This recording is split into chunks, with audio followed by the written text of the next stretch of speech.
Hi, it's Mark with At My Home, and today we're going to take a first look at the WYZE Cam Pan version 3. All right, so let's see what comes in the box. You get one quick start guide. You get a couple of stickers that say I back the WYZE Cam Pan V3. And then this is interesting. A little sticker that looks like a robot man. A robot thing, I guess it would be.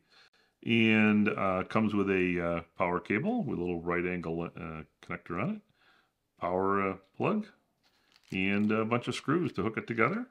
And here it is. This is the WYZE Cam Pan version 3. It's a lot different than the other ones, but swivel base plugs into the bottom, and then this thing swivels on the top, so it can pan and tilt. We're going to hook this up and see how it works and come back and do a full review. Thank you.